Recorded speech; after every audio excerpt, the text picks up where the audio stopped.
Stellar Transformations, episode 134. Untuk melihat video selengkapnya, sahabat bisa kunjungi playlist yang telah disediakan. Yuk mari, kita berimajinasi bersama dan masuk ke alur ceritanya.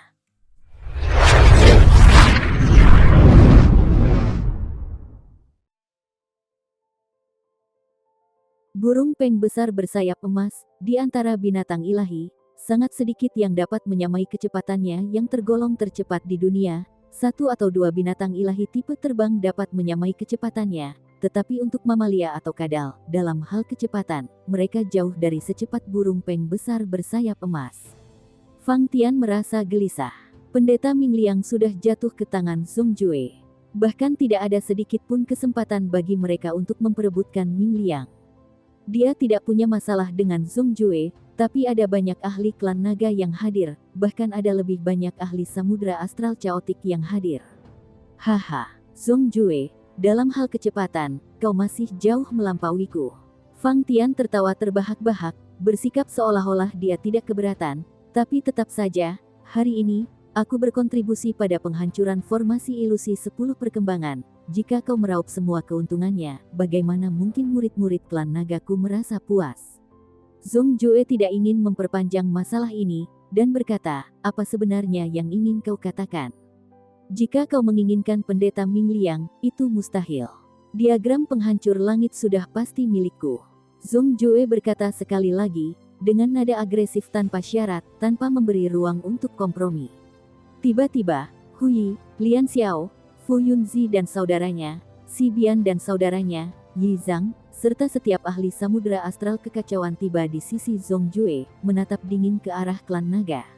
Secara individu, klan naga memang cukup kuat, tetapi di hadapan samudra astral kekacauan, mereka masih lebih lemah.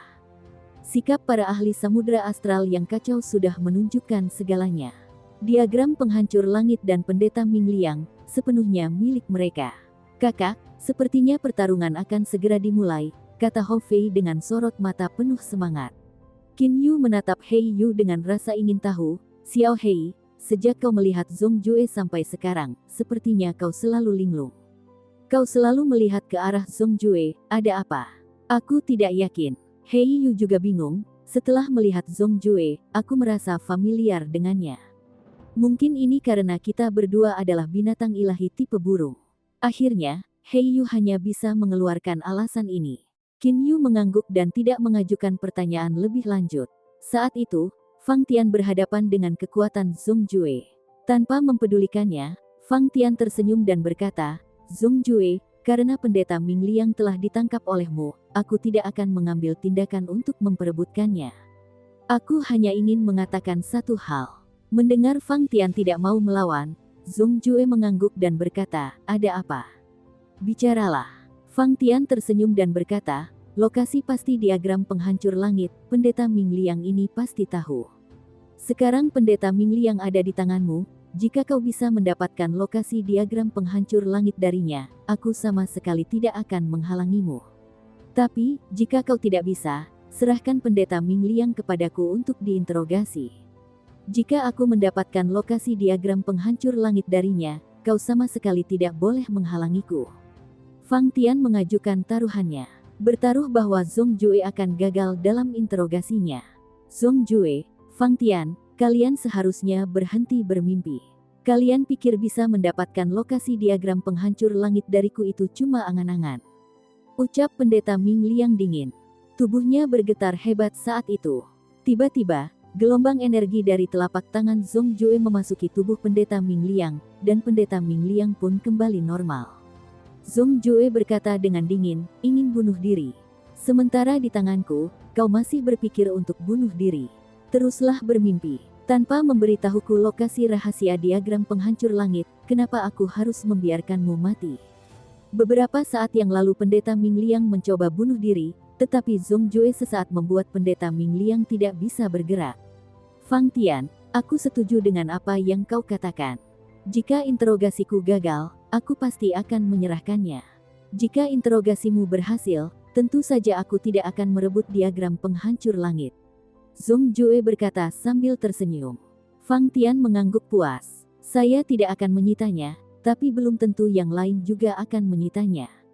Anda tetap harus berhati-hati, kata Zhong Jue sambil tersenyum. Tentu saja, ini berdasarkan kemungkinan saya gagal diinterogasi. Ini hanya pendeta Ming Liang, bagaimana mungkin saya gagal diinterogasi? Fang Tian berkata dengan tenang, selama kau berusaha merebutnya, orang lain. Mereka tidak pantas mendapatkan perhatianku. Selesai. Fang Tian melirik ke sekelilingnya dengan santai. Terlepas dari level ahli Huyi atau Fu Yunzi, di hadapan Fang Tian, mereka tak punya pilihan selain tunduk. Baru saja, Fang Tian berubah menjadi naga emas cakar 5, kekuatannya masih segar dalam ingatan semua orang. Di tempat kejadian, tak seorang pun berani melawan Fang Tian. Ming Liang, aku terlalu malas untuk melakukan hal khusus, beritahu aku lokasi diagram penghancur langit, dan aku akan mengampuni nyawamu, kata Zhong Jue dengan tenang. Pada saat ini, Zhong Jue awalnya tidak pernah ingin menggunakan metode khusus apapun. Kalau kau mau membunuhku, bunuh saja aku. Teruslah bermimpi kalau kau pikir kau akan mendapatkan diagram penghancur langit. Pendeta Ming Liang tersenyum dingin. Saat ini, energi pendeta Ming Liang tersegel, sehingga mustahil baginya untuk bunuh diri. Namun, pendeta Ming Liang yakin akan satu hal. Jika dia menyerahkan diagram penghancur langit, utusan alam abadi yang turun ke alam fana pasti akan membunuhnya. Bukan hanya itu, tetapi juga akan memengaruhi para tetua sektenya di alam abadi. Dia akan menjadi pendosa yang dikutuk oleh sejarah sektenya. Menyerahkannya adalah kematian, tidak menyerahkannya juga kematian. Namun, jika ia menyerahkannya, ini juga akan merugikan para tetua sektenya. Kau benar-benar bodoh, kata Zhong Jue sambil tertawa. Saat itu, Zhong Jue menatap pendeta Ming Liang, dan kilatan cahaya halusinasi terpancar dari matanya. Teknik hipnosis. TL, Siva tidak yakin apa sebenarnya itu, tetapi teknik hipnosis seharusnya cukup mendekati. Pendeta Ming Liang, ketika melihat mata Zhong Jue, mulai merasa mengantuk. Ia juga mulai merasa bahwa Zhong Jue di depannya jauh lebih akrab, jauh lebih dapat diandalkan. Persis seperti orang-orang terdekatnya. Siapa namamu? Nama asliku adalah Yang San, nama yang diberikan oleh guruku adalah Ming Liang. Sudah berapa tahun Anda berpraktik? Menyaksikan Zhong Jue mengajukan pertanyaan dan pendeta Ming Liang menjawabnya, setiap ahli samudera astral yang kacau tersenyum. Namun, di dalam istana surgawi, para makhluk abadi yang lepas tampak cemas. Tidak ada yang berani keluar karena ada dua ahli yang tak tertandingi tepat di luar. Selama interogasi Zhong Jue, di sampingnya, Fang Tian mengerutkan kening. Ia tidak menyangka teknik khusus Zhong Jue begitu kuat. Di mana diagram penghancur langit? Zhong Jue akhirnya membuat kemajuan yang cukup selangkah demi selangkah untuk menanyakan hal ini. Awalnya, ia mulai dengan mengajukan pertanyaan yang tidak relevan, tetapi akhirnya, ia bertanya tentang masalah penting yang sebenarnya sedang dibahas. Diagram penghancur surga adalah, diagram penghancur langit. Pendeta Ming Liang seperti tersambar petir dan terbelah dua, seluruh tubuhnya bergetar, matanya berkedip sejenak untuk mendapatkan kembali fokus, tiba-tiba ia kembali sadar. Pendeta Ming Liang menatap Zhong Jue dengan dingin, lalu berkata, teknik yang sangat kuat. Aku hampir saja tertipu. Senyum Zhong Jue mengeras, lalu ia memuji, tekadmu memang kuat, tapi tetap saja, aku tak yakin bisa mengeluarkannya darimu. Tubuh Zhong Jue bergerak, lalu muncul lagi di tempat yang sama, seolah-olah ia tak pernah bergerak. Kecuali sekarang, pendeta Ming San kini berada di tangan Zhong Jue.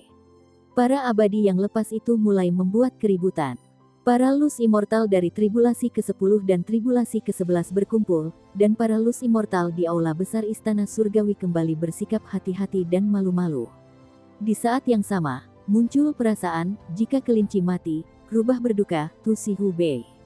Tanpa diduga, beberapa saat yang lalu, tepat di samping semua orang, Zhong Jue dengan cepat meraih Ming San dan menyeretnya kembali ke tempat Zhong Jue semula berada. Ming Liang, menurut pencarian indera iblisku, pria ini adalah murid kuil King Sumu, dan dia ahli di bawahmu. Zhong Jue tersenyum. Seketika, dengan sangat serius, tatapan Zhong Jue tertuju pada pendeta Ming San. Tekad pendeta Ming San jauh lebih lemah dibanding seniornya, baginya momen ini terasa seperti selamanya. Katakan padaku, di mana diagram penghancur langit? Zhong Jue langsung menginterogasinya tentang lokasi diagram penghancur langit. Pendeta Mingsan, bagaikan mesin, berkata dengan lesu, diagram penghancur langit dilindungi oleh kakak laki-laki saya, sedangkan di mana diagram penghancur langit ditempatkan, selain kakak laki-laki saya, tidak ada seorang pun yang tahu. Mendengar jawaban pendeta Mingsan, senyum Zhong Jue menghilang. Haha, cukup angan-anganmu, kalian pasti tidak akan mendapatkan diagram penghancur surga. Pendeta Ming Liang tersenyum bangga. Saat ini, pendeta Ming Liang tampak penuh percaya diri. Meskipun ia tertangkap, sepertinya ia tidak menunjukkan sedikit pun kesadaran akan hal itu. Sebaliknya, ia menunjukkan kesombongan. Zhong Jue dengan hati-hati memeriksa pendeta Ming Liang, menatap langsung ke mata pendeta Ming Liang. Zhong Jue melemparkan pendeta Ming Liang ke Fang Tian dalam satu gerakan. Fang Tian, dia milikmu. Aku ingin tahu metode apa yang kau gunakan untuk menginterogasinya. Zhong Jue mengakhiri interogasinya. Di belakang Zhong Jue, Qin Yu, Hou Fei, Hei Yu hanya bisa menonton. Kakak, aku punya firasat bahwa pemimpin klan naga ini sangat percaya diri. Dari apa yang kulihat, kemungkinan besar dia bisa menemukan jawabannya. Hou Fei menggosok dagunya saat mencapai kesimpulan ini. Aku setuju, kata Hei Yu. Qin Yu tidak mengatakan apa-apa, hanya tersenyum sambil menatap Fang Tian. Fang Tian menggerakkan tangannya, pendeta Ming Liang yang tak berdaya tiba-tiba muncul di depannya. Fang Tian tersenyum sambil melirik Zhong Jue dan berkata, Zhong Jue, jangan lupakan kata-katamu tadi kalau aku berhasil. Sebaiknya kau jangan melawanku. Aku, Zhong Jue, mengatakan sesuatu dan itu akan terjadi. Aku bilang aku tidak akan bertarung, jadi aku sama sekali tidak akan bertarung denganmu. Jika kau punya kemampuan, jangan ragu untuk menginterogasinya. Zhong Jue berkata dengan dingin. Hati-hati, meskipun aku tidak akan bertarung, bukan berarti yang lain tidak akan bertarung. Fang Tian tertawa kecil, dia sangat percaya diri. Hanya melihat tangan Fang Tian yang terulur, sebuah mutiara emas kecil muncul di telapak tangannya, memancarkan aura yang luar biasa. Aura itu begitu dahsyat hingga semua orang yang hadir tak kuasa menahan rasa berdebar. Mata Zhong Jue berbinar, mutiara warisan. Ya, Fang Tian tersenyum dan mengangguk. Mutiara pusaka, harta karun klan naga. Tak banyak orang yang tahu persis fungsi mutiara tersebut. Mutiara pusaka memiliki banyak kegunaan, salah satunya adalah hipnosis. Kata Fang Tian dengan percaya diri. Mutiara pusaka di telapak tangan Fang Tian memancarkan sinar cahaya pelangi. Cahaya itu tampak seperti mimpi, begitu terangnya sehingga Qin Yu, yang berada jauh, juga merasakan pusing di kepalanya, membuatnya sama sekali tidak dapat memahami apapun. Ini bukanlah efek utama dari mutiara tersebut, melainkan hanya efek samping yang tersebar kemana-mana. Semua makhluk abadi yang berada di tingkat kesusahan ke-8 dan di bawahnya sepenuhnya termakan oleh efeknya, bukan hanya Qin Yu, bahkan Hou Fei dan Xiao Hei pun saat ini terkena dampaknya. Namun, level ahli Zhong Jue, Hui, dan Lian Xiao tidak terpengaruh. Pendeta Ming Liang adalah target sebenarnya dari mutiara pusaka, dan efek mutiara yang luar biasa memengaruhi tubuhnya. Sebuah cahaya berputar yang persis sama dengan cahaya mutiara pusaka muncul di mata pendeta Ming Liang, dan ia kini sepenuhnya berada di bawah kendali Fang Tian. Qin Yu hanya berada di bawah pengaruhnya dalam waktu singkat, cahaya meteorik menyebar ke seluruh pikirannya, dan jiwanya menyerap cahaya tersebut. Sungguh menakjubkan, Qin Yu kembali tenang, bahkan di bawah hipnotis, air mata meteorik membantunya pulih, tetapi Qin Yu tahu dengan sangat jelas, beberapa saat yang lalu, dia telah jatuh di bawah kendali mutiara, bahkan saudara-saudaranya Fei Fei dan Xiao Hei juga terhipnotis. Fei Fei, Xiao Hei. Qin Yu mengulurkan tangannya dan menarik Hou Fei dan Xiao Hei. Hou Fei dan Xiao Hei masih belum bereaksi. Teknik hipnosisnya tidak akan mudah dipatahkan. Apa yang harus kulakukan? Aku punya air mata meteorik, tapi Fei Fei dan Xiao Hei tidak.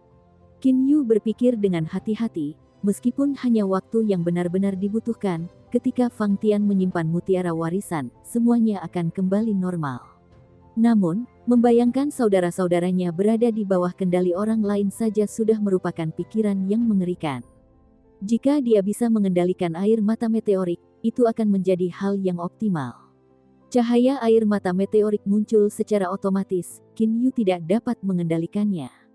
Namun, pada saat ini, cahaya meteorik mengalir dari Qin Yu ke tangan Xiao Hei yang dipegangnya, dan tubuh Xiao Hei pun pulih kembali normal. Kakak, Hei Yu sangat terkejut. Qin Yu merasa cukup terkejut. Aku bisa mengendalikan air mata meteorik sekarang. Qin Yu merasa sangat terkejut. Qin Yu meraih lengan Hou Fei. Saat itu, ia secara sadar mencoba mengendalikan air mata meteorik untuk melepaskan cahaya meteoriknya. Setelah beberapa lama, air mata meteorik perlahan melepaskan cahaya meteoriknya. Hou Fei tiba-tiba kembali normal. Qin Yu merasa sangat gembira, usahanya telah berhasil pada air mata meteorik. Namun, upaya selanjutnya untuk menggunakan kekuatan air mata meteorik tidak membuahkan hasil. Air mata meteorik ini terkadang berhasil, terkadang tidak. Namun, Qin Yu tetap merasa sangat gembira. Apapun yang terjadi, kini jelas ia telah memperoleh kemampuan untuk menggunakan kekuatan air mata meteorik secara sengaja. Sekarang, Pendeta Ming Liang sudah terhipnotis sepenuhnya. Ming Liang, bicaralah. Di mana diagram penghancur langit? Fang Tian berbicara dengan nada dingin dan lugas. Jelas, pertanyaan pertama Fang Tian adalah pertanyaan terpenting. Dia tentu saja tidak perlu membahasnya selangkah demi selangkah. Ini adalah hasil dari harta karun klan naga. Efek mutiara warisan sungguh luar biasa mengerikan. Pendeta Ming Liang kini bagaikan boneka, bagaikan zombie, katanya, aku meninggalkan diagram penghancur langit di tubuh murid kuil King Su yang bernama San. Seorang murid bernama San. Tiba-tiba kelompok makhluk abadi longgar istana surgawi menjadi ribut. Tidak banyak makhluk abadi longgar yang bernama San, hanya beberapa. Siapa itu? Fang Tian terus bertanya. Sanku, jawab Pendeta Ming Liang. Siapa Sanku? Fang Tian tidak tahu siapa Sanku, apa gunanya menyebut-nyebut nama. Pada saat ini, Qin Yu sedang memperhatikan sampai titik ini, ketika Pendeta Ming Liang tiba-tiba mengucapkan, Sanku, di aula besar istana surgawi, sekelompok makhluk abadi yang tersebar menatap ke arah satu orang. Wajah orang itu tiba-tiba berubah warna, ia tiba-tiba berpikir untuk melarikan diri. Dia adalah Sanku. Jantung Qin Yu berdebar kencang. Kemudian, Pendeta Ming Liang berbalik, menatap kosong ke arah para dewa yang berkeliaran di aula besar istana surgawi dan menunjuk Sanku, sambil berkata, itu Sanku. Fang Tian sangat gembira. Para ahli klan naga semuanya tersenyum. Zhong Jue mengerutkan kening, dan para ahli samudera astral yang kacau juga merasakan hal yang sama. Namun, pada saat ini, aura pedang yang luar biasa dahsyat, seolah-olah berasal dari dunia lain, melesat langsung ke istana surgawi. Aura pedang itu begitu dahsyat, merobek celah di angkasa. Bahkan warna Fang Tian dan Zhong Jue pun berubah. Keduanya ketakutan dan secara bersamaan menghindar. Aura pedang itu langsung membunuh 3 lus immortal dan akhirnya menembus Yuanying milik Sanku. Sanku meninggal dan sebuah lukisan terjatuh. Seorang pria kejam yang menghunus pedang panjang muncul di samping Sanku dan mengambil lukisan itu.